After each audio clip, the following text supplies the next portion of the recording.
My dear student, अब तक हमने relation between electric current, drift velocity, current density ये सब डिस्कस कर लिए थे।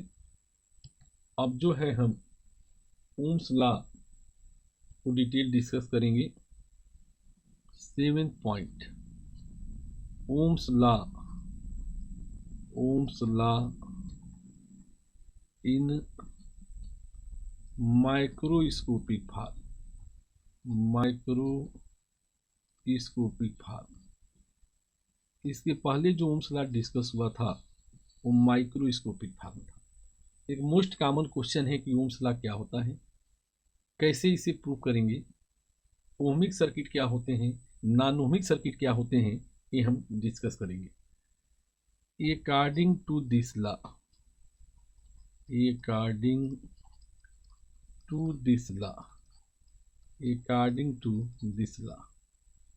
Eight constant temperature,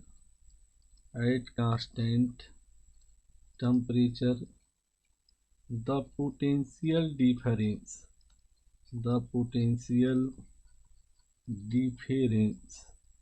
capital V between the two ends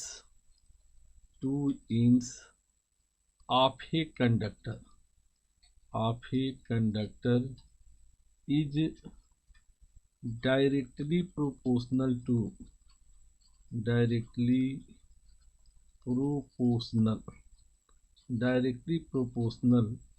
to the current I flowing in the conductor.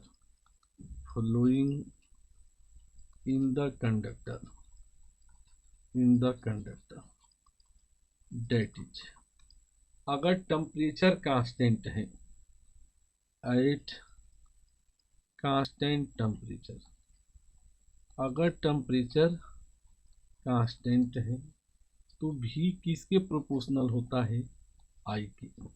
जैसे sign हटेगा proportionality, V equal to R into I, where ये जो R है क्या कहलाएगा, रेजिस्टेंस। यह रेजिस्टेंस है जो हमेशा कांस्टेंट रहता है।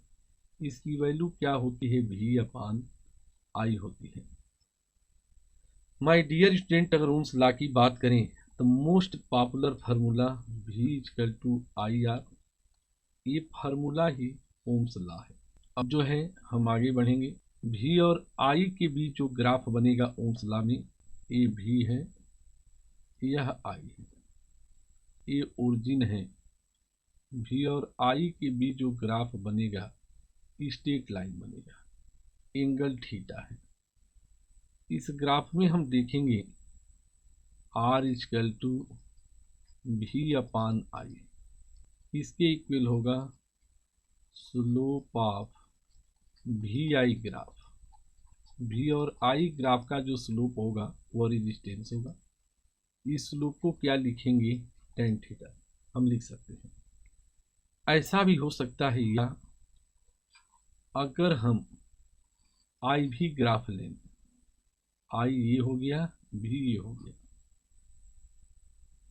ये भी ग्राफ स्ट्रेट लाइन बनेगा, एंगल थीटा है, ये ओरिजिन है। तो इस ग्राफ में R किसके इक्वल होगा, पहले वाले ग्राफ में R equal to V/I slope होता था, मीन से tan थीटा था। इस वाले ग्राफ में हम देखें तो R का क्या फार्मूला है, तो फिक्स है, V/I 1/I/V। क्या लिख सकते हो, 1/, स्लोप हम लिखेंगे 1/ slope equal to 1/tan theta. You may write this is the cot theta. इस प्रकार माय डियर स्टूडेंट, हमने ओम्स लॉ को एक्सप्लेन किया। V इक्वल टू IR में R क्या है, रेजिस्टेंस है। इसी में क्वेश्चन बनता है डेरिवेशन यानी प्रूफ ऑफ ओम्स लॉ। सब टॉपिक है derivation. Derivation means proof of Ohm's law. Ohm's law का प्रूफ कैसे करेंगे? हमें पता है from free electron model, from free electron model, free electron model जो करंट होता है उसका क्या वैल्यू होती है? I equal to n e A v d. हम पुट करेंगे, बट पुट करूँ जो ड्रिफ्ट वेलोसिटी भी डी है वो किसके इक्वल होता है? ई v upon m l, e v upon m l into tau. My dear student, अब आई का क्या वैल्यू मिलेगा? I equal to n e v d की वैल्यू पुट करो, e v upon m l into tau, m l upon n e square A into tau. ये जो result है किसके इक्वल होगा? भी अपान आई जो है आर। यही आर क्या कहलाएगा? रेजिस्टेंस कहलाएगा। हियर एम यहाँ जो है mass of free electron, length, electron density, area, are constant, ये सब क्या है? कांस्टेंट है। And relaxation time is inversely proportional to absolute temperature when temperature T is constant, when temperature T is constant। अगर temperature constant है then tau is constant. तो हम क्या यहाँ से पाएंगे?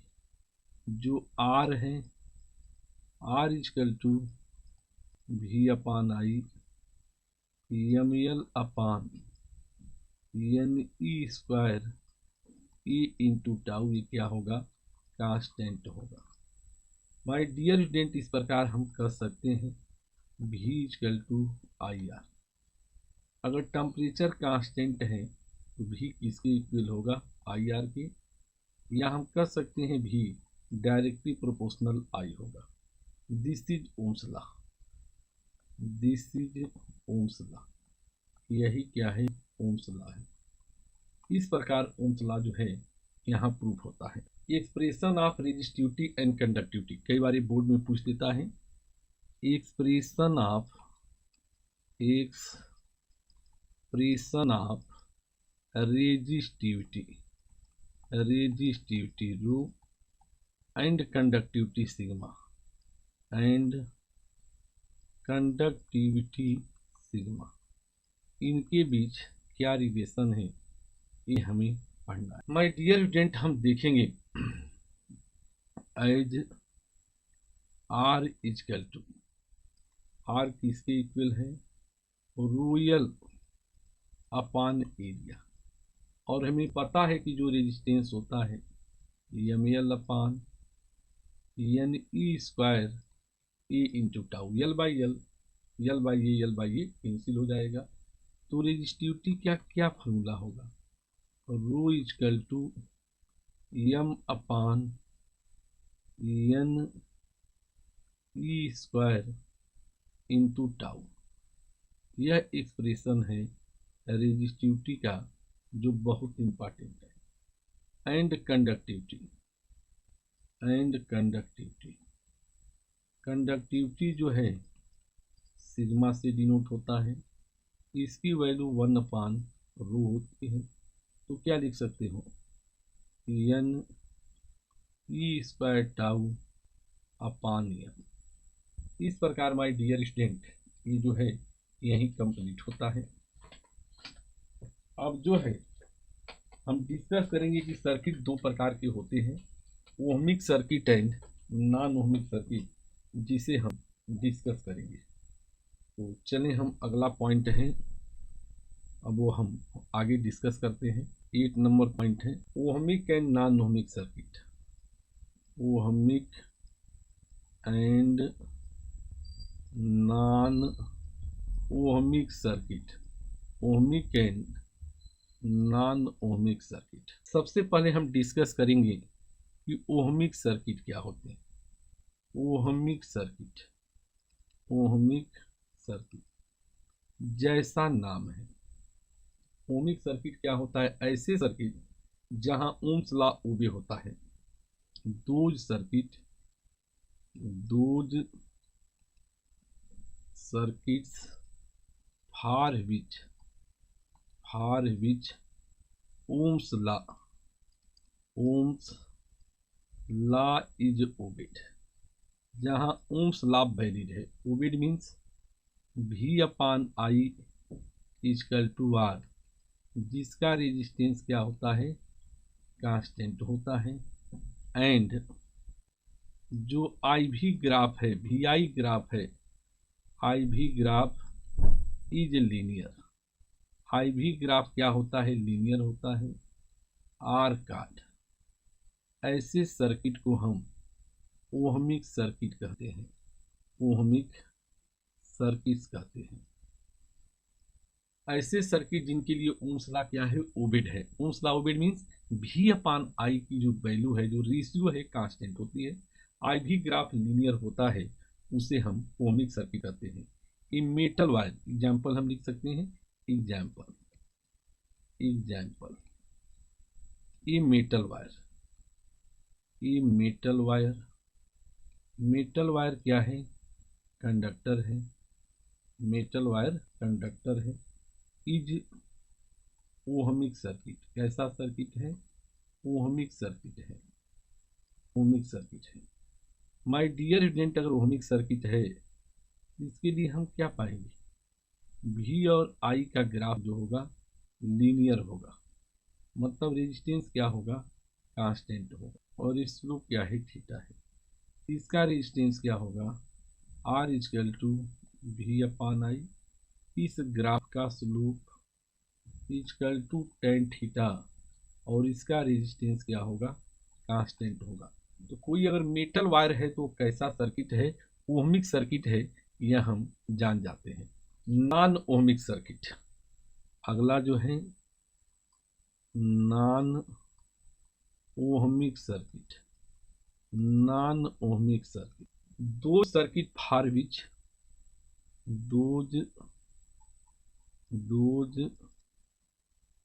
Circuits for which Ohm's law is not obeyed. Ohm's law is not obeyed means हम कह सकते हैं V/I जो रेजिस्टेंस R है यह वेरिएबल है। वहां R क्या था? कांस्टेंट था। यहाँ R क्या है? जी तुम तो धोखेबाज हो, वादा करके भूल जाते हो। माने इसका रेजिस्टेंस कांस्टेंट नहीं है, उसका रेजिस्टेंस क्या था? कांस्टेंट था। तो रेजिस्टेंस क्या है? वेरिएबल है। एंड IV ग्राफ जो है कर्व है। एंड IV ग्राफ क्या है? Is a curve. IV graph जो है कर्व है।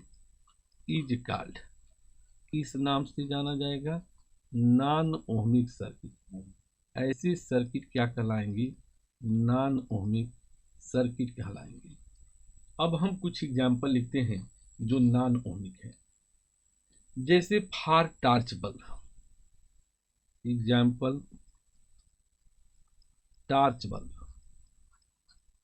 बल्ब कैसा है? Torch bulb is a non ohmic circuit है।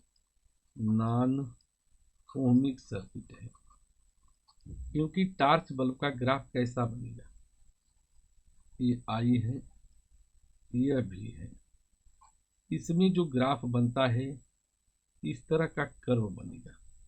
सेकेंड एग्जाम्पल जो हम 14 चैप्टर में भी पढ़ेंगे, PN junction diode. PN junction diode is a non ohmic circuit, non ohmic circuit है। कैसा कर्व बनाएंगे? अगर हम देखें, कर्व बनाना है, ये जो है करंट है, यह करंट मिली एम्पियर में है, इधर जो करंट है माइक्रो एम्पियर में है। ये जो है भी है, ये जो कर्व बनेगा इस तरह का कर्व बनेगा, इस तरह का कर्व बनेगा। यह फॉरवर्ड बायस है, ये फॉरवर्ड बायस का कर्व है। ये जो है रिवर्स बायस, रिवर्स बायस का कर्व है। तो माय डियर स्टूडेंट, इस प्रकार हम ओहमिक और नॉन ओहमिक सर्किट यहाँ कंप्लीट करते हैं। 8 number point, temperature coefficient of resistance, जो इंपॉर्टेंट क्वेश्चन भी बनता है। 8 point, temperature coefficient, coefficient of resistance, of resistance, इसे शॉर्ट में हम TCR लिख सकते हैं। TCR डिनोटेड बाई अल्फा, इसे हम अल्फा से डिनोट करेंगे। माय डियर स्टूडेंट, ये मैथमेटिकल पार्ट है, इसे समझना है। और यहीं से टेम्परेचर की इफेक्ट का पता चलेगा कि रेजिस्टेंस पे क्या होता है, effect of temperature. If R naught is the resistance at 0 degree centigrade, alpha is TCR, then resistance at T degree centigrade is given by, क्या फॉर्मूला बनता है? RT equal to R naught 1 plus alpha delta T. अब यहाँ हम देखेंगे RT equal to R naught, temperature कितना change हुआ? T-0। अब यहाँ हम देखेंगे यह एक फार्मूला बना, RT equal to R naught 1 plus alpha T. यह तो रेजिस्टेंस का फार्मूला बना। Similarly for resistivity, similarly for resistivity, for resistivity, resistivity के लिए क्या फार्मूला बनेगा? Rho T equal to rho naught 1 plus alpha T, जहाँ रो नॉट क्या है?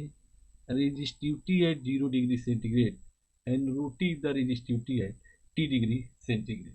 माय डियर स्टूडेंट, अगर हम इस फार्मूलों से देखें, now from RT equal to R naught 1 plus alpha T, हम यहाँ से क्या देखेंगे? RT अपान R नॉट इसके इक्वल होगा 1 प्लस अल्फा टी। मैं सिंप्लीफाई करूँ, RT minus R naught minus 1 equal to alpha T. इस प्रकार हम अल्फा का क्या वैल्यू पाते हैं? What is the alpha? RT minus R naught upon R naught into T. क्या लिख सकते हो? 1 upon R delta R by delta T, या 1 by R dr by dt। यह एक स्टैंडर्ड फार्मूला बनता है। अगर हम देखें delta R by R, if delta T equal to 1 degree centigrade, then alpha is what? Delta R by R, that is.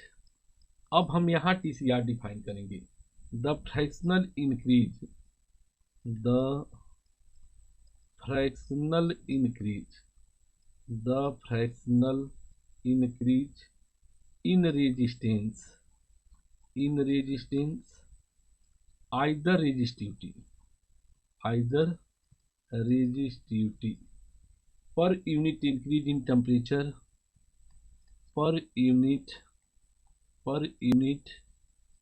increase in temperature is called temperature coefficient of resistance alpha. और यह definition जो है काफ़ी important होती है। The fractional increase in resistance per unit increase in temperature is called resistivity. Unit of alpha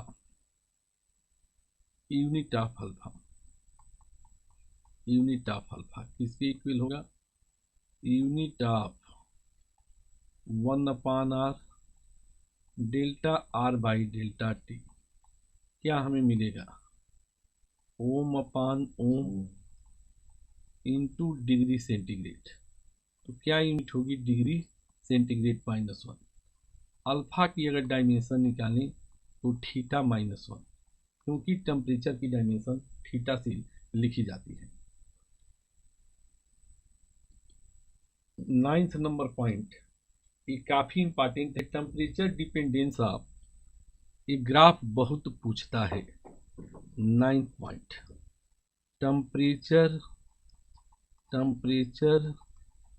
dependence of resistance oblique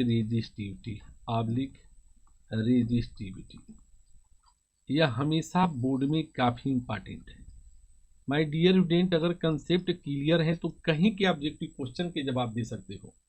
temperature का क्या effect पड़ेगा रेजिस्टेंस पर, ये हमें देखना है। अब हम बात करेंगे कि मेटल पे क्या इफेक्ट है। फर्स्ट पॉइंट है फार मेटल में हम कॉपर लेते हैं। For metal TCR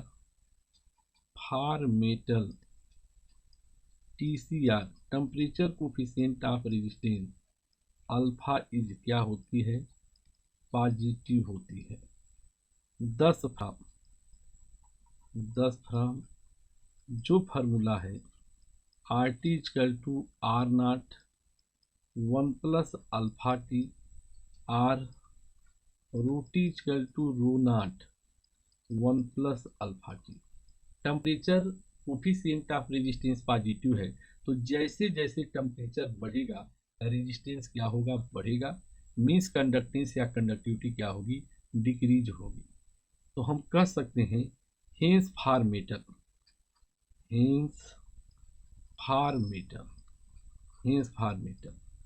metal means conductor के लिए क्या है?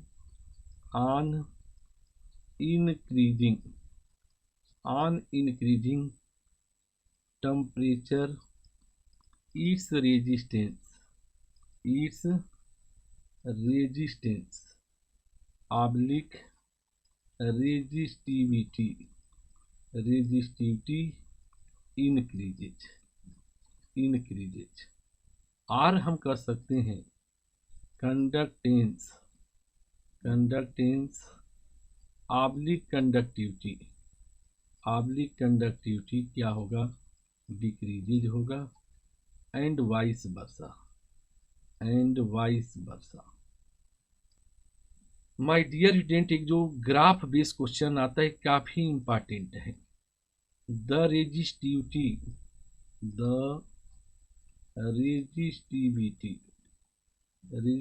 को हम रो से डिनोट करते हैं। Of copper as function of temperature T is shown in figure। ये ग्राफ बनेगा। ये टेम्परेचर है, यह रेजिस्टिविटी है। मेटल के लिए TCR क्या है? पॉजिटिव है। जैसे जैसे हम टेम्परेचर इंक्रीज करते हैं रेजिस्टेंस ऑब्लिक रेजिस्टिविटी इंक्रीज होती है। मीन्स कंडक्टेंस या कंडक्टिविटी डिक्रीज होती है। तो कैसा ग्राफ बनेगा? इस तरह से ये पैराबोलिक कर्व बनता है। यह इनिशियल रेजिस्टिविटी ρ0 है, यह 0 डिग्री टेम्परेचर है। तो इस प्रकार हमने मेटल पे क्या इफेक्ट पड़ेगा ये हमने डिस्कस किया। माय डियर स्टूडेंट, अब हम एलॉय डिस्कस करेंगे और सेमी कंडक्टर डिस्कस करेंगे जो हमारे सिलेबस में है। अब हम शुरुआत करते हैं। Second point, far alloy. For alloy कौन सा एलॉय कोर्स में है? नाइक्रोम। नाइक्रोम एलॉय में कई सारे मेटल मिला करके जो हम मटेरियल बनाते हैं वो एलॉय कहलाता है। नाइक्रोम किसका एलॉय है? Nichrome is alloy of iron है, निकिल है एंड क्रोमियम है।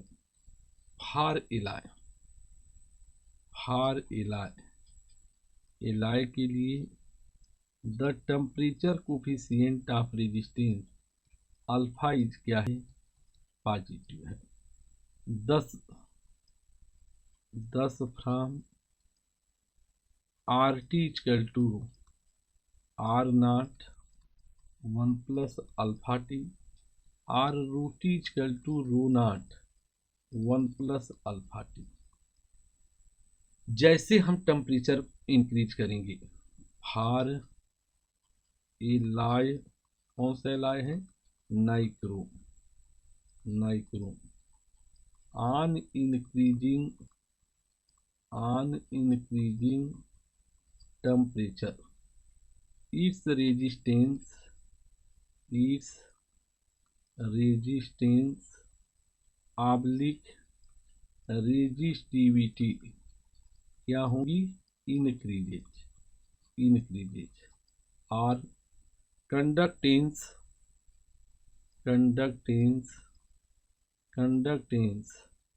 ऑब्लिक कंडक्टिविटी क्या होगी? डिक्रीज करेगी, decreases. The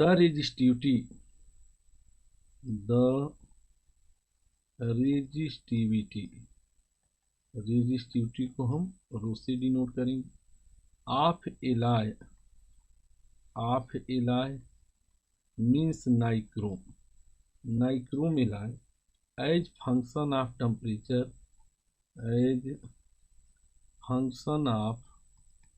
temperature is shown in figure में दिखाया गया है। माय डियर स्टूडेंट, ये फिगर बना लें। ये टेम्परेचर है, ये जो है रेजिस्टिविटी है, यह ओरिजिन है। तो इसमें क्या होगा? स्टेट लाइन कर्व बनेगा और ये जो है रो नॉट है। जबकि मेटल में ग्राफ कैसा बना था? पैराबोलिक बना था। अब जो है हम आगे बढ़ेंगे।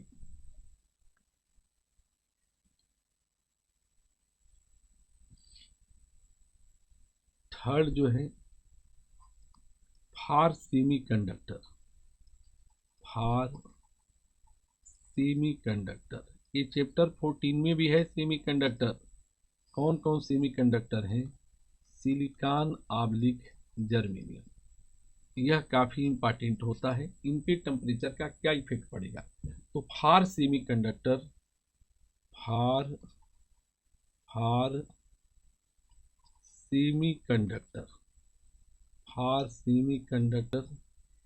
सेमीकंडक्टर कौन है? सिलिकॉन या germanium. The temperature coefficient of resistance alpha क्या है? निगेटिव होती है। 10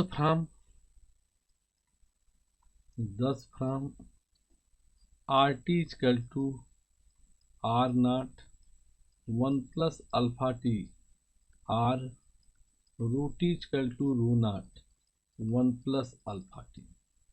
तो फार सेमीकंडक्टर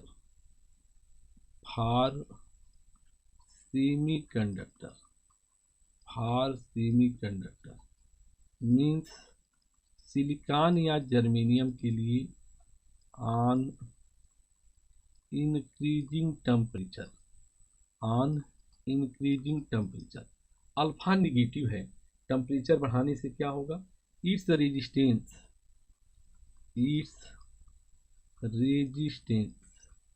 इस रेजिस्टेंस ऑब्लिक रेजिस्टिविटी क्या होगी, डिक्रीजेज। और कंडक्टेंस ऑब्लिक कंडक्टिविटी क्या होगी, इंक्रीज करेगी। एंड वाइस वर्सा मीन्स अगर टेम्परेचर हम डिक्रीज करेंगे तो रेजिस्टेंस या रेजिस्टिविटी इंक्रीज करेगी, कंडक्टेंस या कंडक्टिविटी डिक्रीज करेगी। द रेजिस्टिविटी, अब हम ग्राफ डिस्कस करेंगे। The resistivity rho of semiconductor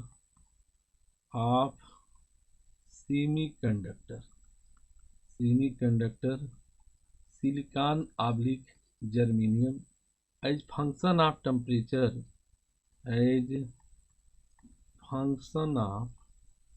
temperature T is shown in figure। एक ग्राफ बोर्ड में बहुत पूछा जाता है। माय डियर स्टूडेंट, यहाँ फिगर बनाएं। ये टेम्परेचर है और यह रेजिस्टिविटी है। कैसा ग्राफ बनेगा, रेक्टेंगुलर हाइपरबोला। ये ग्राफ क्या कहलाता है, रेक्टेंगुलर हाइपरबोला कहते हैं। इसका मतलब टेम्परेचर बढ़ेगा, इंक्रीज होगा, तो रेजिस्टेंस या रेजिस्टिविटी क्या होगी, डिक्रीज होगी। और यह ग्राफ काफ़ी इंपॉर्टेंट होता है जो हम याद रखेंगे। अब जो है हम आगे बढ़ते हैं, इन पर न्यूमेरिकल कैसे बनते हैं वो हम लोग डिस्कस करेंगे। फॉर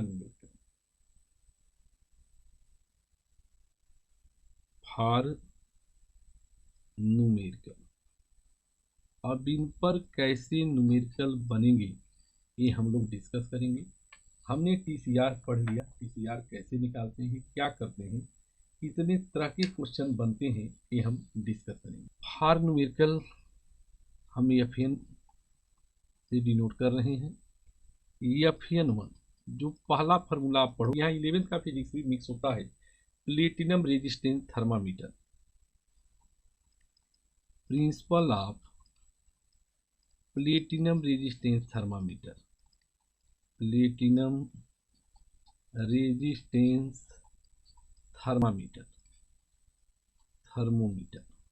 ऑन इंक्रीजिंग टेम्परेचर क्या प्रिंसिपल है, on increasing temperature the resistance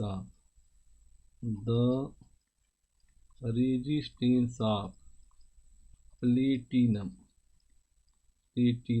क्या होता है, इंक्रीज करता है। अब यहाँ सिंबल इफ R0 मीन्स क्या है, रेजिस्टेंस एट 0 डिग्री सेंटीग्रेड, जिसे हम आइस पॉइंट कहेंगे। R100 क्या है, रेजिस्टेंस एट 100 डिग्री सेंटीग्रेड, जिसे हम स्टीम पॉइंट कहेंगे। RT क्या है, RT जो है resistance at T degree centigrade है, जो अननोन टेम्परेचर है, जो क्या है, अननोन टेम्परेचर है। अब हम फार्मूला पता है, from RT equal to R0 1 plus alpha T। My dear student, इसको हम लिखना चाहें तो RT upon R0 equal to 1 plus alpha T। इसे हम सॉल्व करते हैं। सॉल्व करने से क्या मिलेगा, RT upon R0 minus 1 equal to alpha T। अब यहाँ से हम देखेंगे अल्फा की वैल्यू क्या होगी, RT minus R0 upon R naught into T, this is the equation 1 बनता है। From R 100 equal to R naught 1 plus alpha into 100। इसको अगर हम सॉल्व करें तो अल्फा की value R100 minus R naught upon R naught into 100, this is the equation 2 बना। From equation 1 and 2, from equation 1 and equation 2, equation 2 R T minus R naught upon R naught into T, जो second equation है R100 minus R naught into 100। R naught cancel होगा। यहाँ से बहुत better formula direct याद रखना, unknown temperature. Unknown temperature क्या है? अननोन टेम्परेचर का formula R T minus R naught upon R100 minus R naught multiply 100 degree centigrade. ये काफ़ी इंपॉर्टेंट फार्मूला है जिस पर क्वेश्चन आते हैं, और ये डायरेक्ट हमें याद रखना है, no need of derivation. My dear student, जब भी अननोन टेम्परेचर निकालना है कैसे निकालेंगे? R T minus R naught, R100 minus R naught multiply 100 degree centigrade. अब जो हम बात करेंगे FN2 की, अब नेक्स्ट पेज पर ही FN2 लिखते हैं ताकि ओपनली क्वेश्चन लिखा जा सके। यहाँ हम फार्मूला बनाएंगे FN2 as alpha equal to 1/r dr by dt। लिख सकते हो 1/r delta r upon delta T at temperature T1। Resistance क्या है? Resistance is R1 at temperature T2 temperature पे रेजिस्टेंस क्या है? रेजिस्टेंस इज R2 है। हम आगे बढ़ें। If R1 R equal to R1 है तो डेल्टा R क्या होगा? R2 minus R1। Changing temperature T2 minus T1,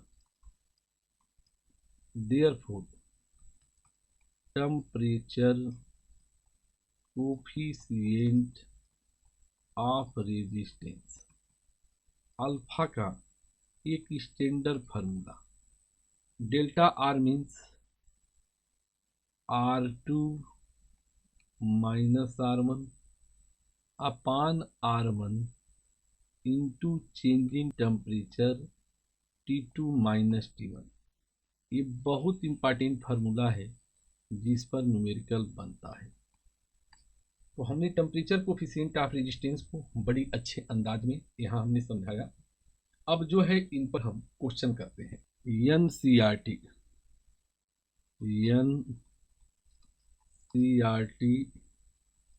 example 3.4 page 105। यह जो है काफ़ी इम्पॉर्टेंट फार्मूला भी है, क्वेश्चन भी है जो आता है। The resistance of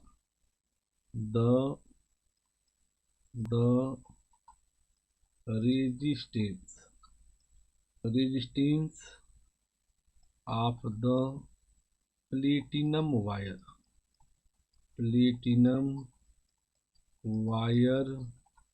of A platinum resistance of A platinum resistance at the ice point is 5 ohm है, 5 ohm एंड स्टीम पॉइंट पे जो रेजिस्टेंस है, steam point is 5.39 ohm.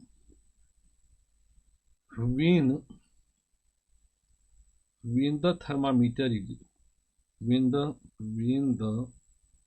thermometer is inserted in a hot bath, the resistance of platinum wire becomes 5.795 ohm. Then calculate the temperature of bath. यह एक important question है। हम वही काम करते हैं क्वेश्चन में जो मैंने बहुत बार समझाया कि क्वेश्चन में क्या दे रखा है और क्या कैलकुलेट करना है, ये हमें सोचना है। गिवन आर नॉट क्या दिया है, इनिशियल टेम्परेचर 5 ओम दिया है। स्टीम पर 100 क्या दिया है, 5.23 ओम दिया है। आरटी क्या दिया है, अननोन टेम्परेचर पर 5.795 ओम है। अननोन टेम्परेचर हमें कैलकुलेट करना है। क्या फार्मूला है जो हम पढ़े हैं, as unknown temperature RT minus R naught upon R100 minus R naught multiply 100 degree centigrade. My dear student, value put करो 5.795 minus 5 upon 5.23 minus 5 multiply 100 degree centigrade. तो ये जो कैलकुलेशन आएगा 345.65 डिग्री सेंटीग्रेड, और ये आंसर है इस क्वेश्चन का। अब जो है हम आगे बढ़ेंगे। NCERT question number 3.5, NCERT question number 3.5 page 127, जो बोर्ड के हिसाब से बहुत इंपॉर्टेंट क्वेश्चन है। एट रूम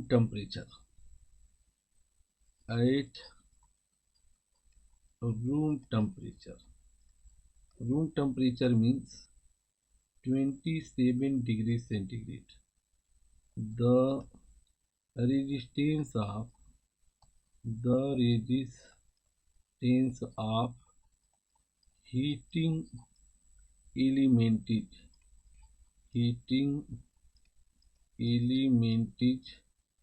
100 ohm है।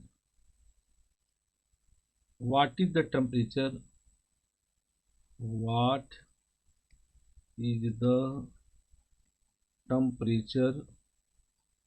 of the element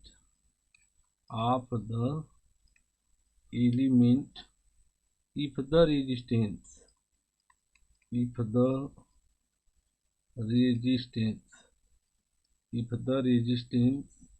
is found to be 117 ohm, given that TCR alpha की जो वैल्यू है 1.7 10⁻⁴ पर डिग्री सेंटीग्रेड ये दिया है। माय डियर स्टूडेंट, ये बिल्कुल सिंपल क्वेश्चन है, इसे हम प्रयास करें कि इसे सॉल्व किया जाए। सॉल्यूशन T1 जो दिया है 27 डिग्री सेंटीग्रेड, R1 जो है 100 ओम दिया है, R2 जो है 117 ओम है, T2 हमें कैलकुलेट करना है, अल्फा दिया है 1.7 10⁻⁴ per degree centigrade. As alpha, alpha का क्या फार्मूला है? R2 minus R1 upon R1 into T2 minus T1। यहाँ से हम क्या पा सकते हैं? T2 माइनस T1 किसके इक्वल होगा? R2 minus R1 upon R1 into alpha. T2 minus T1 value put करूँ 117 माइनस 100 इंटू 1.7 10⁻⁴। ये कैलकुलेशन जो है 1000 आएगा। माय डियर स्टूडेंट, T2 किसके इक्वल होगा? 1000 plus T1, 1000 plus 27, calculation 1027 degree centigrade. यह आंसर है इस क्वेश्चन। इस प्रकार अब कहीं के भी क्वेश्चन आए हम कर सकते हैं। कभी कभी TCR अल्फा पूछता है, एक क्वेश्चन हम उस पर देखते हैं। NCERT question number 3.7 page 127। A silver wire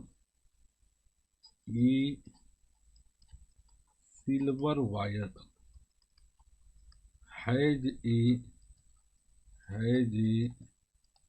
resistance of 2.1 ohm at 27.5 degree centigrade and a resistance of 2.7 ohm at 100 degree centigrade. Determine the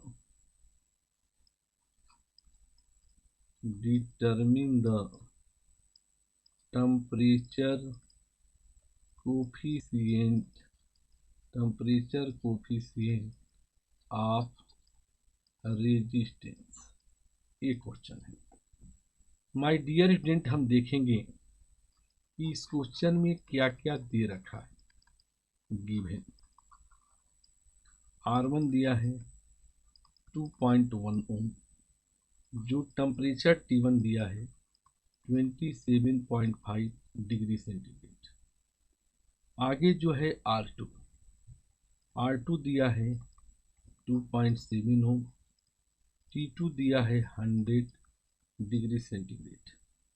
as alpha का क्या फार्मूला है? TCR alpha R2 minus R1 upon R1 T2 minus T1।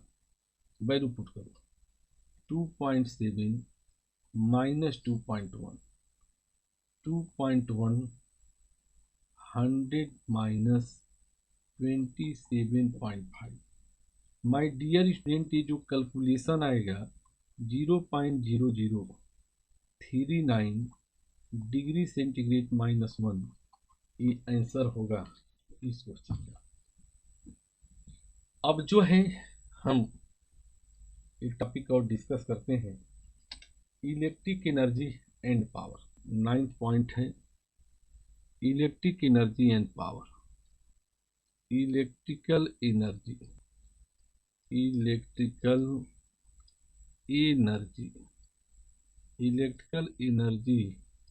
And power. हम देखते क्या है कि when electric current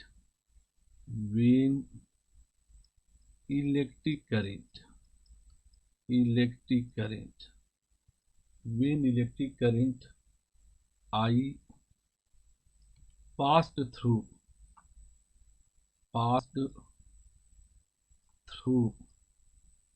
a conductor,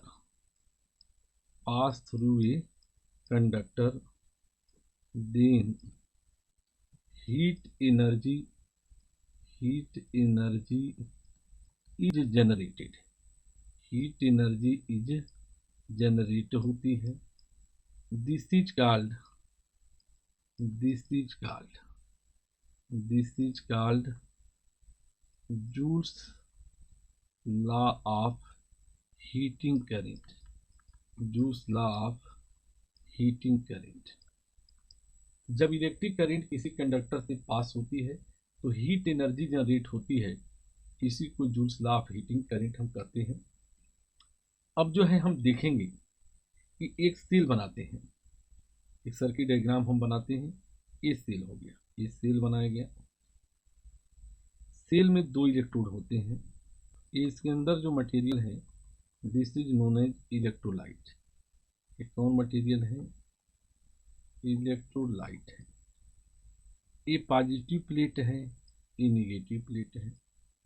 अब इसको हम एक वायर से कनेक्ट कर रहे हैं। यहाँ एक रेजिस्टर है, रेजिस्टेंस लगा है, और जो दूसरा टर्मिनल है वो कैथोड पे आ गया।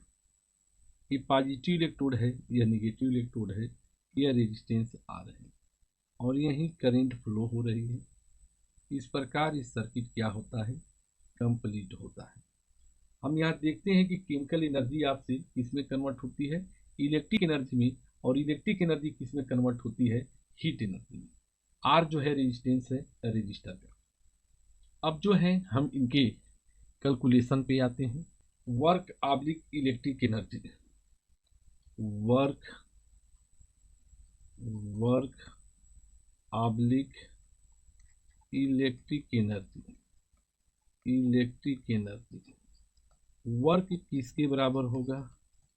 Charge into potential difference. किसके इक्वल होगा? चार्ज होगा इंटू क्या होगा? Potential difference. तो माय डियर स्टूडेंट हो गया Q into V। As charge किसके इक्वल होता है? Q equal to current into time. तो जो फर्स्ट फार्मूला बना W इक्वल टू क्या बना? VIT। This is the equation number 1 from Ohm's law. क्या पुट करेंगे? Put V equal to IR। तो क्या फार्मूला बनेगा? जो वर्क या एनर्जी है V के जगह IR, I इंटू T। तो क्या फार्मूला बनेगा W का? I square R into T। ये जो है सेकेंड इक्वेशन बना। Put I equal to V by R in equation 2। ये जो फार्मूला बनेगा V by R whole square R into T। तो वर्क या एनर्जी के कितने फार्मूले यहाँ बनते हैं? 3 फार्मूले बनते हैं। अब जो है हम आगे बढ़ते हैं। तो जो वर्क का फार्मूला बना क्या बना? W equal to V square by R into T। ये थर्ड इक्वेशन बना। हेंस इलेक्ट्रिक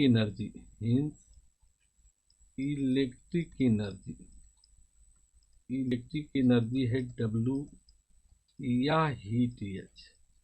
क्या हीट H इसके इक्वल होगा? VIT I square RT V square by R into T। यह एक स्टैंडर्ड फार्मूला है जो हम याद रखेंगे। यह इंपॉर्टेंट फार्मूला है। किस यूनिट में आएगा? जूल में आएगा। दिस इज इक्वेशन 4 हो गया। माय डियर स्टूडेंट, पता है कि 1 कैलोरी में 4.18 जूल होता है। ऑलमोस्ट कर सकते हो 4.2 जूल होता है। तो देयरफॉर 1 जूल किसके इक्वल होगा? 1/4.2 कैलोरी। अगर हमें हीट एनर्जी निकालनी है, क्योंकि हीट हमेशा किस में मेजर होता है? कैलोरी में। तो VIT/4.2 I square R T upon 4.2। Third formula है V square upon 4.2 R into T. यह किस यूनिट में आएगा? This is come in calorie. यह जो है कैलोरी में आएगा and this is the equation number 5 होगा। तो माय डियर स्टूडेंट, हमने जूल्स लॉ में देखा कि जब कोई करंट किसी कंडक्टर से पास होती है तो हीट निकलती है। इसी को joules law of heating current कहते हैं और ये फार्मूला हम याद रखेंगे। अब हम इसकी सब हेडिंग की बात करेंगे कि इलेक्ट्रिक पावर क्या होता है। इलेक्ट्रिक पावर को हम कैपिटल पी से डिनोट करते हैं। The electric energy dissipated, the electric energy dissipated जो खर्च होती है per unit time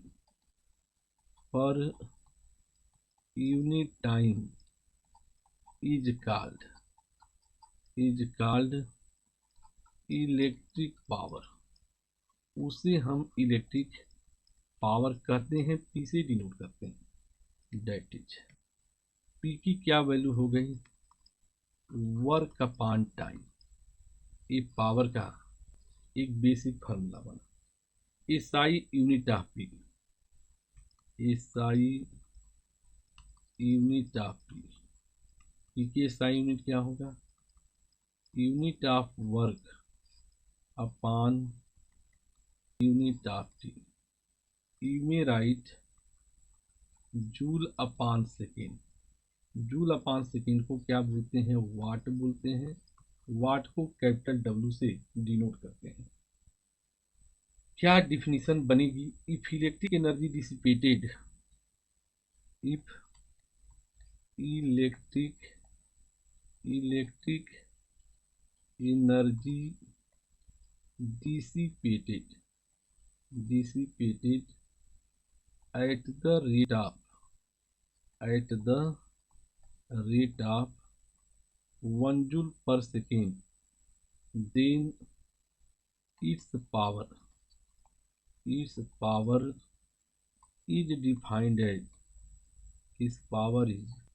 defined as 1 वाट। यह 1 वाट की डिफिनीशन हो गई। अब हम आगे बढ़ेंगे। पुट जो W की वैल्यू आई है, क्या आई है? Put W equal to VIT I square RT V square by R into T. क्या हमें मिलेगा? जो पावर का फॉर्मूला मिलेगा W बाई T equal to I square R V square by R। ये पावर का फॉर्मूला है जो कि यहाँ इम्पॉर्टेंट है। यह इम्पॉर्टेंट है। पावर का क्या फॉर्मूला बना? आई स्क्वायर आर या V square by R. Meaning of 1 watt, meaning of 1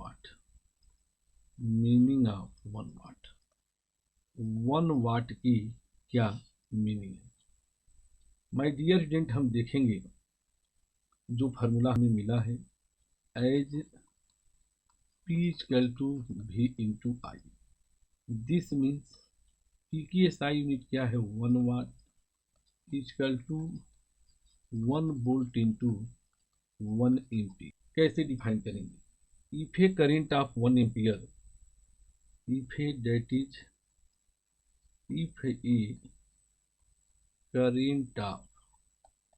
current of 1 ampere जो क्या करती है? फ्लो करती है in a register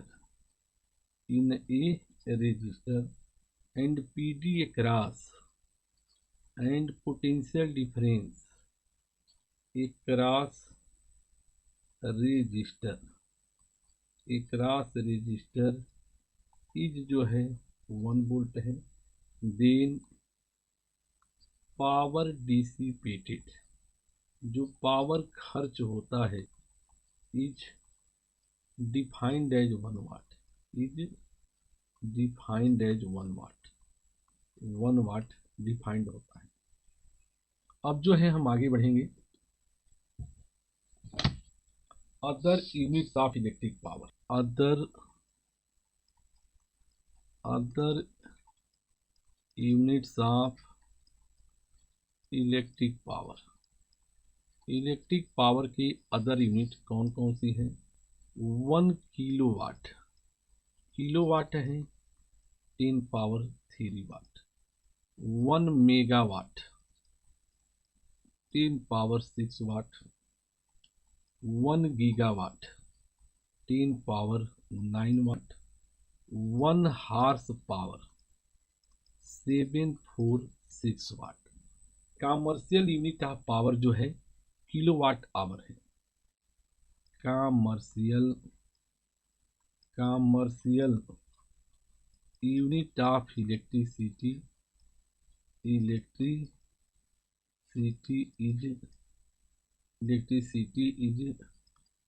KWH, kilo watt hour. और सिंपली इसे यूनिट कहते हैं। Simply this is known as unit. जो घरों में सप्लाई आती है, जो कमर्शियल सप्लाई आती है, इलेक्ट्रिसिटी किस में मेजर करते हैं? KWH। जैसा नाम है 1 किलोवाट आवर। 1 किलोवाट आवर या लिख सकते हैं 1 किलोवाट इंटू 1 आवर। 1 किलोवाट का मतलब 1 इंटू 10 पावर 3 वाट। 1 आवर में कितने सेकेंड होंगे? 60 सेकेंड। आप लिख सकते हो 1 इंटू 10 पावर 3 जूल पर सेकेंड इंटू 3600 सेकेंड। तो 1 KWH 1 किलोवाट आवर जो है 3.6 10 पावर 6 जूल, जो कि काफ़ी इम्पॉर्टेंट है। तो माय डियर स्टूडेंट, आज के वीडियो में हमने इलेक्ट्रिक पावर तक हमने सीखा। अब हम इसके बाद EMF सीखेंगे, PD सीखेंगे, और साथ में जो है combination of cell Kirchhoff's law है। तो यह लेक्चर यहीं कंप्लीट होता है। Thanks student. Okay bye.